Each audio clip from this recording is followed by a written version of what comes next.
All right. Michael Gevin here, your mind mechanic, tuning up your heart, your mind, one at a time so your dreams don't die and your heart, your head, or your hard drive. So today we are going to talk about blind spots, but not just today, most likely a lot of days here coming forward, because I have found that blind spots are one of the biggest things holding people back. You don't know what you don't know, and you can't see what you can't see. You see, if you don't have a mirror, if you don't have somebody else looking at you, to the best of my knowledge, you can't see if there's anything in your teeth. You got to look in a mirror, or somebody has to say, hey, you've got something in your teeth. So that's what I want to do today, is tell you what you've got in your teeth.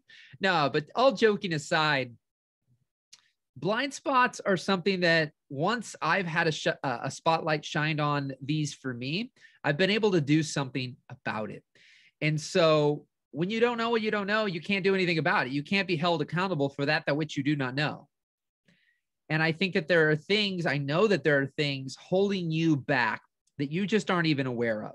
A lot of times we're just kind of walking through life like a walking zombie.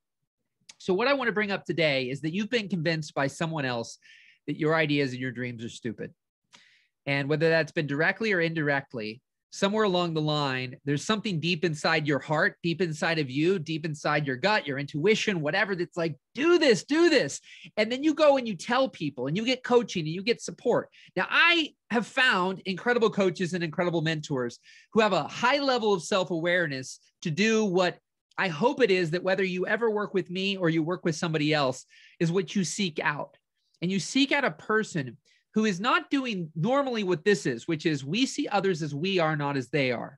So most people you ask for support or guidance or advice simply hears what it is that you're asking through their lens of life. Now you can say, well, that's a good thing. They get their life experiences. Yes, this is true.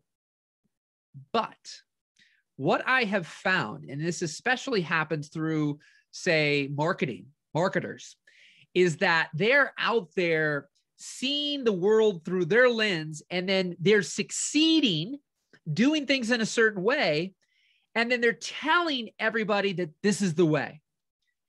And what I like to equate it to is that you sell enough people something, you sell enough people a certain way, but you sell the outcome, you sell the result, you're going to have people that's going to work for. No different than if I sold shoes that were only a size 7 and I sold it to millions of people, but just convince them that these were the greatest shoes, the best fitting shoes, the most comfortable shoes. So all these different people bought these shoes. The probability through the law of averages is that some people will wear the size shoe that I sell if I only sold one size. But there's also going to be a lot of other people where either it doesn't fit at all or it only fits a little bit. See, if I sold a size 7, there's going to be 7.5, 8, 6.5, 6. Those people it may still fit for, but the 12s aren't going to fit the 7s, right? And so what you've got to watch when getting and receiving advice from people is what, and this is the word that I love, have a high level of discernment to look at what you're learning from someone and just take what resonates. Take what you will be willing to do, because that is the most important thing. When people give advice, the place I'm coming from when I coach people is that I want to give advice that you're actually going to do something with.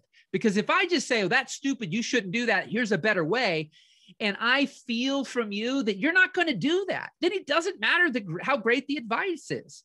And that's what I see a lot of people do. They have no, awareness, emotional intelligence to see that they just gave advice. They just, first of all, deflated somebody and then gave them advice that they're not going to do anything with. But they're afraid to say anything to you so that you'll never know and you may not care. And so especially when you're in passing, you're at events and conferences and you're jamming with somebody and they're like, I don't know if you should do that. That doesn't work. Or if you had business partners, like if you wanted to have a business partner, and so you're seeking out the advice of somebody, if you realize that you get advice from somebody who had a business partner that it didn't go well, they may tell you don't ever have a business partner, but you could easily talk to somebody else who says, business partners changed my life. So there's always two sides to the equation. Finally, I have multiple stories of people whom were convinced that what they really wanted to do, they should not do. And here's what I'm here to tell you without getting in depth into all of them, is that when I got them to identify what it is that they really wanted to do, they succeeded.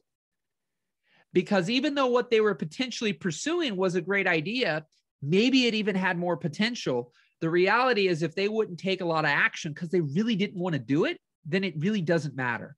And I've seen so many people succeed so much faster, so much quicker, and beyond their wildest dreams when they pursued what they were actually excited to do versus what they felt that they were forced to do. So that's just something to keep in mind for today, that your ideas and your dreams are worth pursuing. The thing that excites you and lights you up is worth pursuing. And when you're getting advice from other people, look at it as ingredients. Take the ingredients that work for you, and you're going to start making a recipe that's right for you. So if you want help, be sure to reach out to me, coachinyourpocket.net. And you can send me a message and I can tell you how my Coach in Your Pocket coaching service works. And I would love to help you identify your blind spots. Keep rocking, keep rolling, and have an incredible day. We'll talk soon. Bye-bye.